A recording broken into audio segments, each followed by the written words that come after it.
Hey family, what's going on? Your welding coach Joe Brown, aka Black Phoenix, checking in. And today, fam, we're going live on YouTube and live on TikTok. And I wanted to talk about what's in your AWS bag. And AWS stands for Shield Metal Arc Welding, for those who are not familiar with the terminology. So I had one of my followers hit me up on YouTube, and he asked me to go on TikTok and do a video about what I need to have in his bag as a stick welder. He said, man, you know what? I think I want to do this stick outside, this construction, and could you give me a couple tips of what I need to keep with me? So today I wanted to go live and just give a couple tips on a few things you can keep with you as a stick welder. I love to say field welding isn't shop welding. I say that a lot. And it's a term I came up with to literally distinguish the two. If you're a shop welder, you're gonna have a different backpack.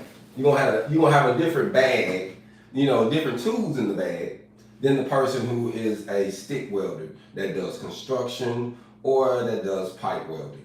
And we're talking just some basic things. We're not gonna go all out, but we're just gonna give y'all some basic things. So today, Mr. Well Hog over here got my field hood. So I love to say there's a big difference.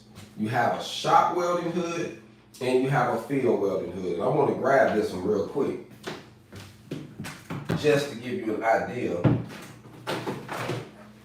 So I'm just going to bring one of my, and this is one of my shop hoods I use for the kids when I go out and I teach the kids. I got a couple regular hoods. And I give it to them when we're doing practice welding and stuff like that. But you need to have a hood that's built for the shop because the elements are different. So I would recommend you have a different hood. This is like a shop hood, hoods like this. But I like hoods like the Outlaw leather hood, pipeliner hoods, or any type of scoop hood, or even the pancake hood when you're outside in the elements. And I'm gonna say that because this hood is actually a lot lighter. I like it, it's a lot lighter. I can be able to grind, I can be able to weld, I can do a few different things. But if something happened to this, and it falls off my head, it got a less chance of damaging real bad than a regular shop hood. They literally made different. So I wanna say, have you a field welding hood in your bag if you're gonna be a SMAW welder. Have you a field welding hood? Have you something that I had been in build? Like I remember one time, I'll tell you what happened to me one time. I had a field welding job in Fayetteville, Arkansas. Shout out to Fayetteville, man. It was I got a chance to work on the Fayetteville Walton Art Center. So for those who are familiar with Arkansas, familiar with the Razorbacks, if you have ever been to Dixon Street or ever go to Dixon Street, they have a Walton Art Center there, and they redid it and revamped it, made it more lavish. They added more, structures to it. And I was there and I was able to weld up two beams out there that helped it with the extension they got. It's kind of like a long extension. I helped put in this big long metal staircase that was in there, and I had to weld that up. So if you go in there, it's like this big old staircase and it was metal. I put it in. Salute. Thanks for checking in, everybody, on both platforms, YouTube and TikTok. I appreciate it. So I was able to do some cool stuff on this project. But I was just moving into Fayetteville, fam. And I remember at that time, I didn't know the difference. I'm a field welder and a shop welder. So I kept the same hood at this time. I had one hood, but I was doing both things with it. And so I'm in the field and I'm welding some stuff, and I'm in Fayetteville and the wind get to blowing and I'm up there and it blew my hood off, fam. And it messed it up, fam. And it was one of those shop hoods where it should have stayed in the shop. It was a good, real hood, but I shouldn't have been using it out there for the money that it cost anyway. So that taught me a lesson. I got a regular hood. I ended up getting me a regular pipeliner hood and put me a regular lens in it like this while I was doing this, and that was cool. I had an all blue one, or maybe it was all black or something, but it was a pipeliner hood. I love them hoods too. But I learned how to start having two different ones. So the first thing I would say to do is get you a field welding hood off the top, fam. I just had to share that story with you. Now, The second thing, you want to keep some caps in your bag. I would at least say, fam, keep you a cap in your bag. You might have one somewhere else, but just make sure you got one in your thing just in case something go on. Always keep you 2 pair of gloves. I like to have 2 pair of gloves. One, if I'm doing a lot of welding, like stick welding, it's gonna be some overhead or something's gonna be doing a lot of popping. And then I have some that if I'm doing some light stuff, some flat stuff, or something that's gonna not be doing a lot, I'll be, using it. So I try to keep 2 different things on me. So I think that's good to have, so that way you can grab stuff. And you know how it is when you're using those big gloves and you trying to put some equipment on or put a boat on or do something, fam, it gets kind of hard. You know what I mean? It gets a little frustrating to you. So that gets a little hard doing that. So it's just good to have 2 pair of gloves, in my personal opinion. So the next thing I would say, fam, keep you a good welding jacket. Make sure you keep you a good jacket, fam. This is gonna be very, very important that you have you some good jacket. Y'all, my bad. I wanted to make sure I set this up pretty good. Kind of slid on me. Thanks for checking in. Thanks for checking in, fam. I appreciate it. I appreciate the support. I want to make sure I lock everything in. And so like I say, make sure you have your good jacket. Now, I will say this. I keep some leathers in here. I didn't have my leathers. I actually left them in the truck. So my leathers is actually under my seat. But I like to keep a welding jacket, just a regular jacket, and then I keep a pair of top leathers to go over. If I'm doing something with a lot of stick welding overhead or uphill, there's gonna be a lot of welding. I keep some leathers because when you're doing stick welding, fam, I think that it's vital that you have some leathers, not just a regular welding jacket. No, but this here, you can still, even though it's, it's RF, it still can burn. You know what I mean? So having you a good leathers, that'd be a plus. So I didn't show them in the video because I left it outside, but that's a plus. You want to make sure, in my personal opinion, if you got your bag, let me sit this over here. In my personal opinion, when you got your bag, you want to make sure you keep things like squares. These are assets. Make sure you get you some of these now. You know what I mean? You should get you some squares. That's an asset, especially when you're doing some fabrication and stuff in the field. I like to have a couple of different sizes. I have me a big one and a small one. Because I do structural stuff, so you want to have your big one and a small one.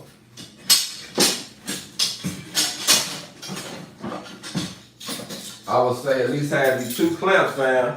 It's not a lot, but have you at least 2 clamps so that way you can, be able to operate some stuff out there. If it's real hot, you can clamp something down, or if something needs to be clamped down so that way you can tack it or something. It's always good to just keep you a few in there. And just for formal stuff that you need, I love to keep the basics. Keep the basics with you, fam.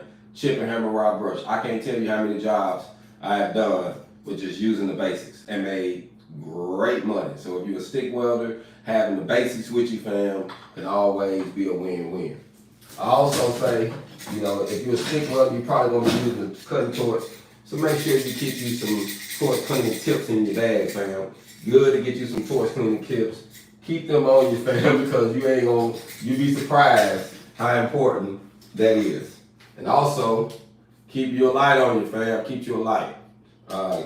It's going to be very critical, especially if you're doing some things that's going to take some testing, that's going to take some time. I think that it's very wise that you would get you a light, or if it's a critical weld, if you're doing pipe welding or structural welding, you want to make sure you can see what you're doing. So y'all keep a light in your bag, fam. I think that's great. Something simple. Simple, fam. Keep that striker in there, fam. Keep that striker. Just some simple stuff, fam, that you don't have to break the bank. So some people think when they get started, they got to go and spend all this money, and I got to go you ain't got to do all that, fam. Just do some basic things. Your bag can get started from Harbor Freight, fam. Like wherever you can get it at, you know what I mean? Get you some, So I would say that always, I like to keep a file and a small brush. And I say this for those who do pipe welding and things like that. When I'm doing stuff like that, I just like to have a smaller brush. Normally, if it's stainless or carbon pipe, I like to have a brush for each one. So I just want to say that. If I'm doing stainless, I got a different brush. Then I don't use a carbon brush on stainless. I don't do that, you know what I mean? So just keep that in mind. It's just a small tip. So if you're doing a lot of stainless, I have a different brush for that valve than I do when I'm doing carbon. So I do a lot of carbon, so I keep one of these here. So I would just say keep some of the basic things that you know you need, and then most definitely some rods. I keep rods on me, and normally I have a bucket. I have a little thing like this here, and I keep a nice amount of a few different sizes that I use all the time. So if I use 1/8 inch or 3/32, or if I'm using 60/10s, 3/32 or 1/8 inch, I try to have at least a few different things in here. Depends on what I'm doing. But I use a lot of 70/18s. So I keep a lot of 70/18s on me at all times. I don't keep 60/10s on me all times. I bring them when I need them. So it's kind of like when I know I'm doing pipe welding, I grab them. But on a average fixing stuff or having to repair some things or cut something out, normally I'm gonna be using 70/18 rods. 70/18 got more power, it's stronger. So normally you can kill several birds with one stone. So what's in your bag, fam, is all determined on what you're doing. So I would just say, in my personal opinion, get some of the things you need. You ain't got to have it weighed down. Over time, you're gonna have big toolboxes. I got a big toolbox, fam. My iron working toolbox. I used to drop off on the site with put a chain on it, wrap it around the post. You know what I mean? I drop there that way while I'm working. I got come-alongs. I got, you know what I'm saying, small little cranes. I got crazy stuff, fam. Everything I need, different type of jigs, all type of stuff, fam, to get the job done if I'm in the field.